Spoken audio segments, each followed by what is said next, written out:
This is the second workshop in the 2023 New York State World Languages Professional Learning Series.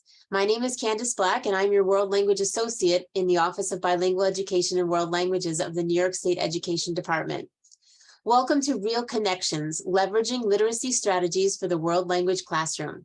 This session will explore how literacy can be developed in the world language classroom using the crosswalk between the revised New York State Learning Standards for World Languages and the next generation ELA Learning Standards as a guide. The presenter will present literacy strategies and demonstrate ways to meaningfully apply them with authentic resources for novice and intermediate learners. Examples will be provided in French and Spanish, but strategies are applicable to all languages.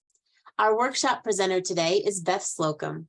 Without further ado, it is my pleasure to invite Beth to begin this workshop. Thanks, everybody. I'm hoping that you can hear me. Awesome. And I really want to thank everyone at the OBEWL for inviting me to share this information. And I also especially want to thank Joanne O'Toole, who is helping me by running my slides behind the scenes. So thank you so much. I'd like to take just a moment for you to take a look at some of these upcoming sessions. There's some really wonderful opportunities for professional learning.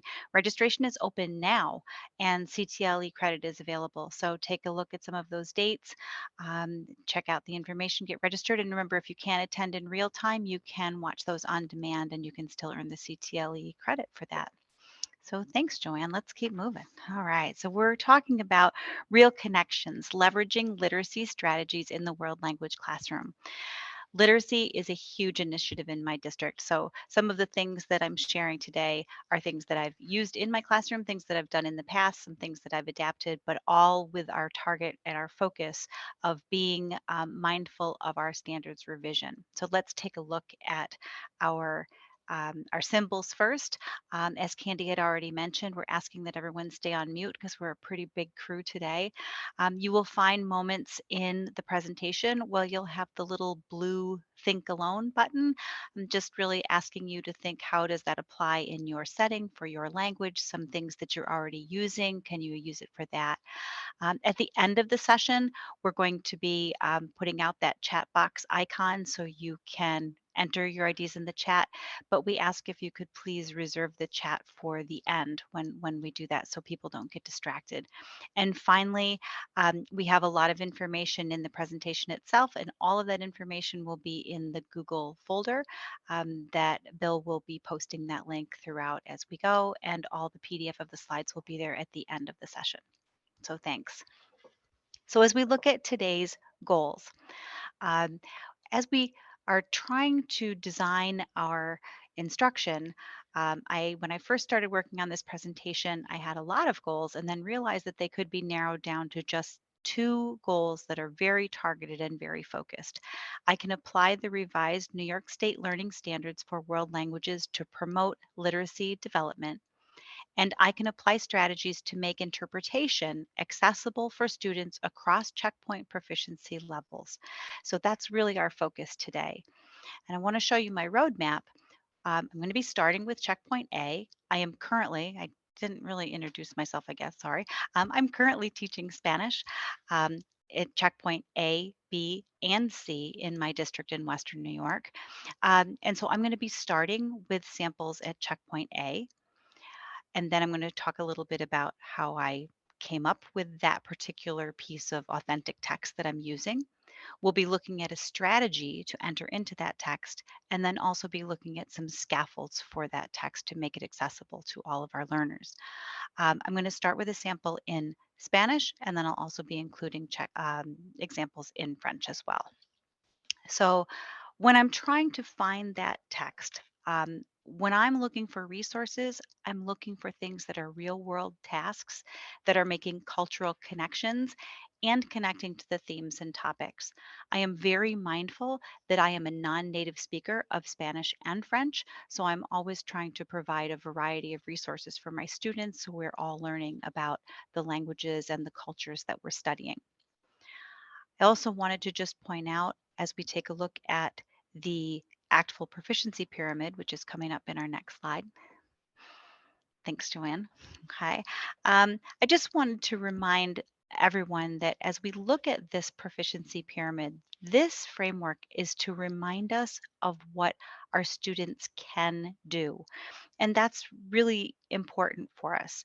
And so for myself, I've put together kind of that checkpoint equivalent. So for me, the novice level, they can communicate with formulaic and rote utterances, lists, and phrases. Those are my parrots.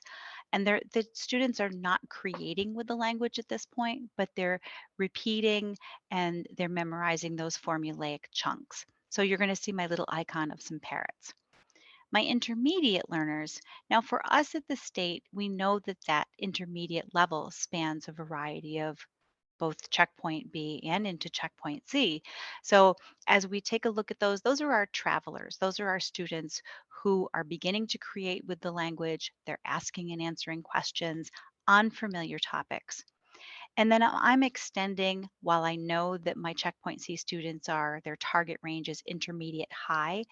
They're storytellers and they're also traveling in and out of that advanced storytelling, narrating, describing across major time frames, and handling a complication.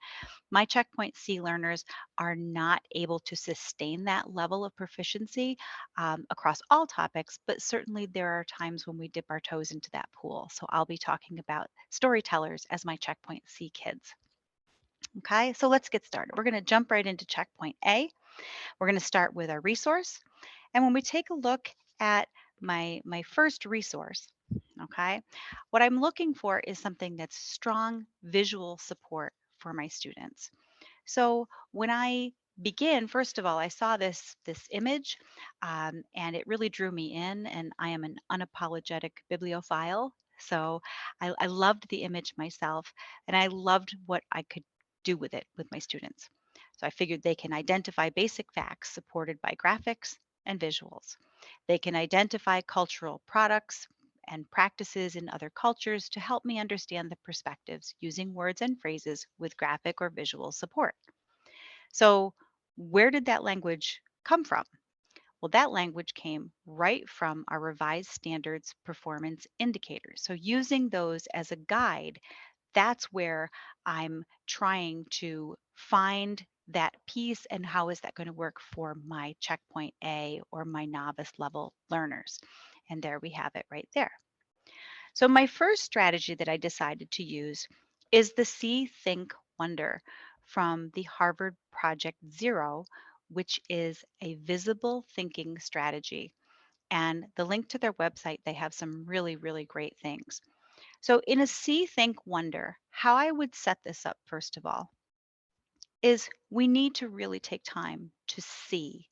So I would project this image in my classroom, probably turn the lights off, project it large scale if I don't have access to color copiers. And if there's anything wonderful that came out of that online learning, it's that I can put this image onto the device so the students can look at it at their own individual devices. They can zoom in, they can look, and and we don't want to rush through the seeing portion of our exercise because that's really going to be the foundation for our interpretations later on. So we're really just focusing on what do you notice? We're not trying to interpret it, but what do you see and what do you notice? Then we move on to our think stage of the See, Think, Wonder. So in the think stage, now we're noticing, but we're also looking into, well, what does that make me think? What does we're beginning that interpretive stage now, and we're building layers of comprehension for what the students are finding in this image. Um, and then I want to ask them maybe what else is going on? What are you noticing? What do you think that is? Where do you think that is? And then finally, when we go to our wonder stage, wonder is where we're asking the questions. That's where we go into, where is this happening? Broader questions. What was the message? Who was the artist? What was the inspiration? What was the time frame? Um, and we want to share the thinking. And depending on how you structure your lesson, you may be sharing out the thinking for each stage, the see, the think, the wonder, or you may have students do that um, as like a full sequence and then discuss it. I've often had my students, when I could project big posters or have posters on my walls, to put their See, Think, Wonder physically on post-its, like get up, get close to it, look at it, and then write your comments. And then we would kind of gallery walk through our classmates' comments, and then we would have a discussion of that. So now, what am I going to do with it? I'm going to jump to my can do statement. So in my can do, thinking of my checkpoint A learners, I can interpret and understand the meaning of an authentic image by viewing the image and reading the accompanying text. Now, when you look at the colors just in my words themselves, that I've taken directly from our resource of how to read the New York State World Language Revised Standards. And the blue, the interpret and the understand, that's my purpose for communication. That is my language function. The red, that's the context for communication. And then the green, those are the language skills that we're working on. So we're working on the viewing and we're working on the reading. They're interpreting. It's interpretive mode. The students are not really producing at this level. Okay. So, and just as an aside, I wanted to also put in that the image itself, um, the image itself was originally painted in Poland. I thought it was Colombia, and I went back and I did my homework. It's really in Poland, but I thought the image was great. So when I then share that See, Think, Wonder with my students, oftentimes I have students that will say, "Well, what do you want me to say? What I don't know what you want me to do with that." And so now we're going to apply this scaffold. The scaffold is going to reinforce our can do's, but what I'm really doing is I'm drawing a roadmap for my students, drawing the attention with the numbers and the stars, drawing that path for them to start at the base with the green star. What do you see? Then moving on to 2, 3, 4, and then finally we're we're ending in 5 with that piece that's more the literacy development and the cognate recognition that we see there. So what we really have here is literacy development for novice learners with a more cultural context, I guess, behind it. So with my roadmap, depending on the scaffold, maybe just having the numbers are enough. Perhaps you'd like to have your students in a jigsaw type of experience, or even whether it's a figurative or literal jigsaw, to have slides projected of individual pieces um, of the um, of the image itself, and then have the students kind of construct it together. So that's my kind of walking you through a See, Think, Wonder, and a scaffold. So let's take a look at an example in French. So this particular resource I found on the Street Art Mankind, okay, on their Twitter. It is in Chatou in France, and it's called Diversité. So when you take a look at this image, my first thought, remember, um, we don't want to skip over that see and jump right to the think wonder. But as you process this image, the little bubble that you have there is asking, what strategy would you use for the scaffold here? I used the numbers and kind of made a little ladder. How would you do that with this? So just take a moment and think to yourself, what strategy might you use as a scaffold for this exercise? We're really communicating about culture here. So if we go to the next slide, this would be my path for doing this. I would still use the See, Think, Wonder with this, but my scaffold would probably be using the colors and the connections for this. So for example, my students would have the palette, they would have a graphic organizer, we would build vocabulary, perhaps looking at which colors, if you have groups of students that are just working on purple, just working on blue, just looking on green, and what are the words that you find. And also in that case, you looked at some of the words change from blue to purple, from orange to yellow. Is there any meaning in that? Are there words that repeat? And there's a very rich discussion that can happen in English about the target culture that we see in this image. So, just a quick little shout out to Madame Blue Wolf. If you're not familiar with Madame Rebecca Blue Wolf, she has some really wonderful resources. She is a French teacher, but again, a lot of her resources and ideas are applicable across levels and languages. So, when we put that PowerPoint into the Google folder, you'll have all of the links to that information. Okay. So let's move on to checkpoint B. So again, we're going to look at our resource, we're going to look at our strategy and a scaffold. So for my checkpoint B resource selection, now I'm looking for comprehensible text, but I really still love that visual support. So I'm not going to get rid of the visible support. So when I take a look, visuals really are such an important aspect here of this telling of the story. And we're going to use that to help us build and expand on cultural content. So also notice here our performance indicators, again, are taken from the information from our revised standards. So we're going to start, actually, yeah, thanks, Joanne. Sorry about that. Um, so as I start with my students, I want to start and focus on folk tales at checkpoint B level. Um, and so I first am trying to gauge from my students a little bit about what they know about folk tales. And jumping into this particular unit with my students, it could be designed with a straightforward lesson and reviewing folk tales, or it can also be used kind of as an investigative type of a lesson where you look at this coin, or what appears to be a coin, which is the seal for the award of the Pura Belpré Award, or looking at the photos and interpreting what you think, what you are wondering, and where what those types of artifacts really are communicating to us. Um, what I found with my students is that they weren't really sure what I meant by the word folktale. Um, and so we talked about things like the Three Little Pigs, we talked about Snow White, um, and the tortoise and the hare. And then when I talked about the movie Shrek with my students, they absolutely connected with that. And then they made the connections of like, oh, that's who that is. And okay, so we're talking a little bit about the importance of the stories, telling stories, how that's such an important part of our fabric. And really, for my lesson, the oral retelling of the story was really the part that was so key, because that's the piece that's really, really important when when we talk about Pura Belpré and her work.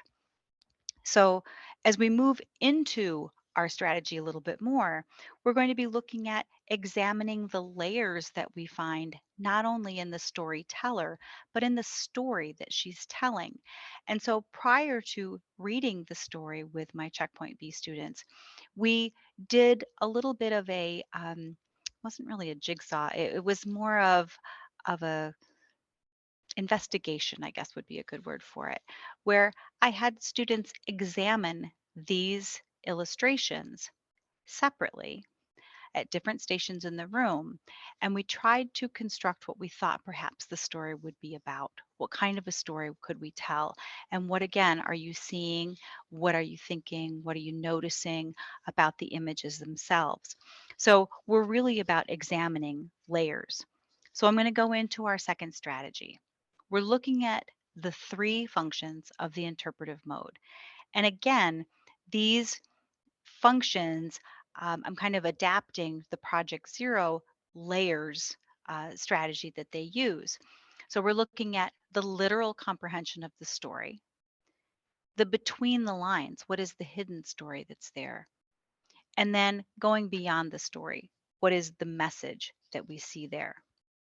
So while that's kind of textbook, what it looks like in my classroom is this. I'm trying to build cultural background knowledge. I'm trying to activate prior knowledge. And I'm very open with my students that this story of Perez and Martina is a celebration of Puerto Rican culture and Puerto Rican folktale. And I have never had the privilege of visiting Puerto Rico. And so I share with my students that we are learning together and discovering together and really trying to make predictions. We're chunking the material, we're making connections. And when we move from the images into the story, I do that with the teacher read aloud. So the students are able to hear what the fluent speech sounds like and to hear that story. And I think that that's really good modeling for students to be able to hear that. And then finally, we're reflecting and analyzing the message. Why is the story of Perez and Martinez such an important element? And who is Pura Belpré and what can we learn from her? So when I go into my can-do statements, I can understand, interpret, and analyze the meaning of an authentic folktale by viewing illustrations and reading the accompanying text. So again, notice that the viewing is still important, but now we're expanding at checkpoint B.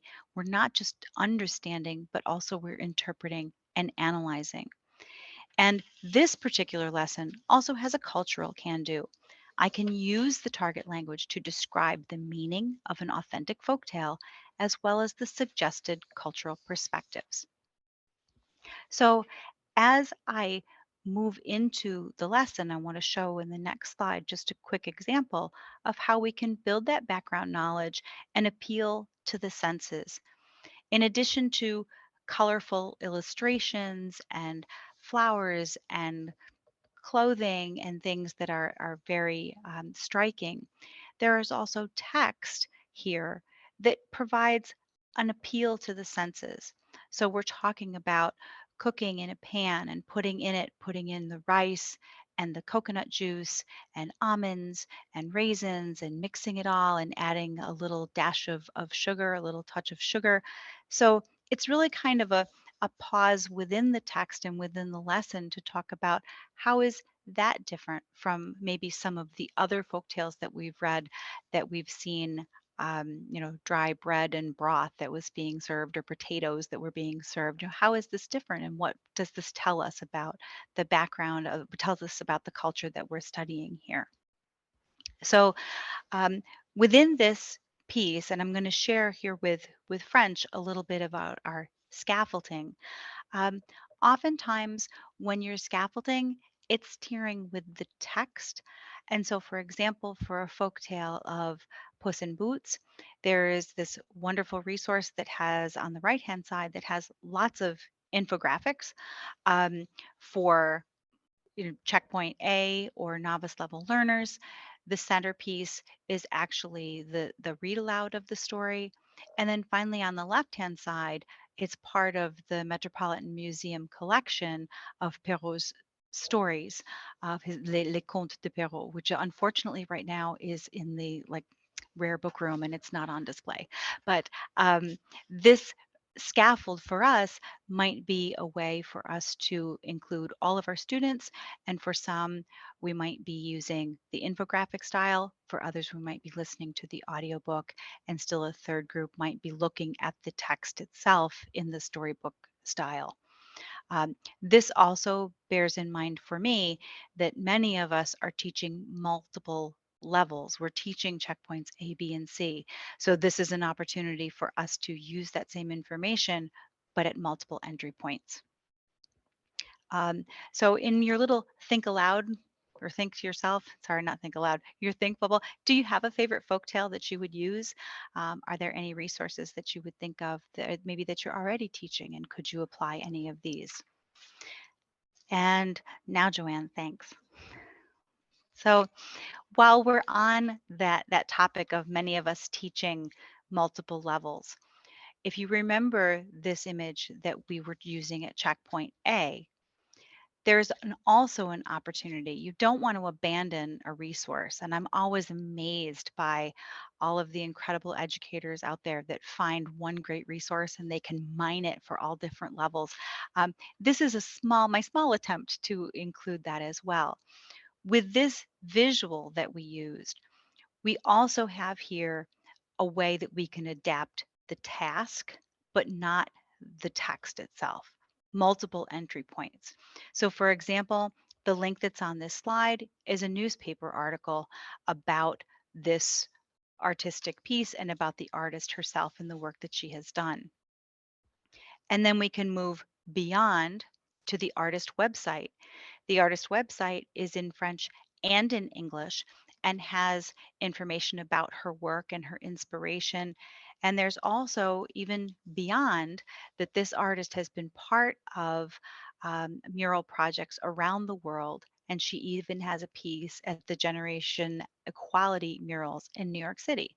So it kind of, we can go from the small piece, then you could go to checkpoint B and maybe even beyond with investigating different parts of the world and different artists and the work that they're doing. Okay, and now we're going to jump into checkpoint C. Checkpoint C, the resource that I've chosen is still a text with visual support. And now what I'm focusing on is a graphic novel. And so, as we see in our performance indicators that we have here, I can usually follow the main idea, main message, and flow of events in various time frames in straightforward paragraph length texts, conversations, and discussions that are written. So when I first heard about using, back in the day, they were called comics. Um, and I heard Stephen Krashen talking about using Archie comics with adult learners of English as a way to make the story more comprehensible. So, as I approached taking on a graphic novel in my classroom, I found that I had the added level of teaching about the genre of the graphic novel, teaching students how to navigate that text so we could talk about it and remain in the target language as we talked about it to be able to give that whole um, piece to our understanding was not only in the words that were there, but also the flow of the text and the flow of the story itself. So when I first discovered this graphic novel, Arrugas by Paco Roca, which just coincidentally, when it was first published in, I believe it was 2007, and it was published, he is Spanish, it was published in French under the title Ride, and this book was first published for the French audience, and then later was adapted and rewritten or republished in its native Spanish. Um, but when I was digging into what I felt was a very rich story, I found a lot of open access resources out there, like an interview with the author and what his motivation was. The author was invited to create a mural in the metro in Madrid, and there are a lot of really wonderful resources, newspaper articles, images, and things like that, talking about what this work of art represents. You'll notice that in the right hand image, you can see a large tree, and the tree that he's depicting is a tree, the largest tree in Madrid, which is in the Parque de Buen Retiro, which of course I had to look it up, and it was planted in the 1630s, and they said it's a Montezuma cypress, which I thought there's probably another lesson in there too that I would like to do. Um, so what I'm entering into with my checkpoint C here is not just the one text. It's not just the focus on the book. I was fortunate that I had a small class. And when I went to my administrators and said, can I get 8 of these books? They said, okay. But there's a lot that we can do with this work without reading the entire graphic novel. So when we take a look at the next image, this next image is a portion of that mural that's painted in the metro in Madrid. And so we see here that even with this image, if we were to go back to our See, Think, Wonder, we can make connections across themes, we can make connections across topics, and we're really spiraling our strategies now. So we've got our See, Think, Wonder. We're going to be looking at layers, and we're going into the realm of concept mapping. And I want to thank Dr. O'Toole, because sometimes I say, these are the things that I'm doing, and she'll tell me, like, yes, that's what that's called. And I'm like, oh, thanks. So thanks, Dr. O'Toole, for telling me those things. Um, so in my class, when we first started to look at Paco Roca's mural, earlier in the semester, we had learned about Diego Rivera, and we talked about his mural of the dream of a Sunday afternoon, and we made comparisons to what we saw there and what we saw here, and it was really more of just um, a organic discussion that we had about why artists do what they do and what message were we trying to create. And as we were working through, we're bringing my learners forward so they can interpret and analyze the meaning of an authentic text by reading and discussing the accompanying text. So for us, again, we're in layers. We're talking about tiered text. So we were looking at things like interviews with the author himself. We were looking at his artwork. We were looking at reviews of the book. We were looking at excerpts from the book that we found on his website. Um, all of these things we're doing before we even um, before we even get into the actual book itself. So again, my icon in the top, we're looking at those storytellers. Those are my checkpoint B level travelers that are now advanced travelers going into checkpoint C, and they're working to become storytellers. So in the Harvard Project Zero, this is their ways things can be complex concept mapping. But that's not exactly what it looks like in my classroom. So I want to show you in the next slide.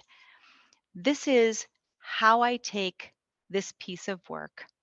And again, this information was information that I found on the publisher's website. And so I took the text directly from the website and I copied it. I pasted it into a 2-column chart, and then I numbered the lines. So it was easier for us at that point to be looking and focusing in to target our students on, let's take a look at in line number 5, when you take a look at this word, what are we meaning by that? And this was kind of a strategy that I learned when I did some work with integrated performance assessments and how those were modeled. And I liked that it just made the text more made it easier to navigate the text, I thought, for my students. So um, again, when I look at how I could make it accessible or how I could differentiate in my classroom, this particular sample is another sample, again, talking about the text and the themes behind the text. You'll notice that the layout is very similar. And especially in a group where I have students of different levels of ability, this gives me an opportunity that we're all doing the same type of an idea, we're all doing the same type of a reading, and then we're going to be discussing in layers, again, what the information is that we're gleaning from the text. Thanks for muting. Um, so again, this having the text sets provides us with an opening for our students, and it's inclusive for all students of all levels of ability. So when I moved into the next piece, again, we're looking at those pre-reading strategies here, okay? Of we went from talking about the text to now looking at navigating the text itself. And again, I'm still encouraging my students to use that visual support and to look at the story. How is the story evolving? What's moving? What's accompanying with the words? What are we learning? Are the words contradicting what we're seeing in the images, as we would find with some? So again, this type of a lesson is accessible to get to the main themes of what Paco Roca was talking about with arrugas without having to read the entire text. So these were things that we did as pre-reading strategies in my own classroom. With my Checkpoint C students, we did in fact read the entire book, and we also followed that with a viewing of the film that was available. And with my students, we processed the levels of complexity of the story, and then we also did a compare and a contrast with the book and with the film and the author's choices. And the author was very, very involved in the creating of the film version as well. And so it was very interesting to read and to hear some of his thoughts about why he changed certain parts from the book to the film. And then we talked about how that relates the story, and how we as the consumers of the information, how did we find, would that original idea, would it have worked in a film? Why or why not? And we had some really, really interesting discussions about that. And then I tripped over the idea literally of hexagonal thinking that I had never used before, and I just loved it. So with hexagonal thinking, and I found the information on the Cult of Pedagogy podcast, um, this was a way for us to include the interpretive, the interpersonal, and the presentational communication. So the way this worked is that I made the hexagons for the first time, modeling this in my class. And so after a class discussion and we talked about what were the essential parts, I took all of those notes and then I included those in a hexagon and just kind of passed them out to my students like cards. We gathered around a couple of the desks in my room and we all had to figure out a way to place the pieces, the cards in our hands into this hexagonal thinking and explain our reasoning for putting the things there. So in this case, now we have done a lot of the interpretive ahead of time, but now we're interpreting what are the pieces that I have in my hands and where am I going to put them. There also was that little bit of the unknown, whereas I would have students say like, oh, I was going to put mine in that spot, but somebody else took it. And so then we negotiated, well, where would be another place that you could put this idea and how does it connect to the other ideas around it? So we did this as a modeled exercise where I participated in the group as well. And then the students had all of the information, and we were able to do it digitally as well. I had each student create their own hexagonal thinking pattern, and then they sat with me, just me, and explained their thinking. And we talked about the book, and we talked about the film, and we talked about some of the other um, enduring issues that were a part of that story. And they explained their rationale for why they placed the things the way they placed them. As we were talking, I was just looking at their hexagon, in their hexagon pattern, and then they shared the narration with me, and the students did that with some notes, not full written out text, but with some notes. And then we had a nice question and answer, informal question and answer afterwards. And it was really great. I think that they enjoyed the book. I think we got into some really deep thoughts, and we certainly built a lot of layers here. So I'm going to bump ahead too. Thanks, Joanne, to go to another favorite of mine and keeping again with that graphic novel thought. Um, Unfortunately, I haven't been teaching French for several years now, but I did teach Persepolis with some of my students in a community college a few years ago. This is also a book, by the way, that was required reading in English in an English 101 class at the local community college.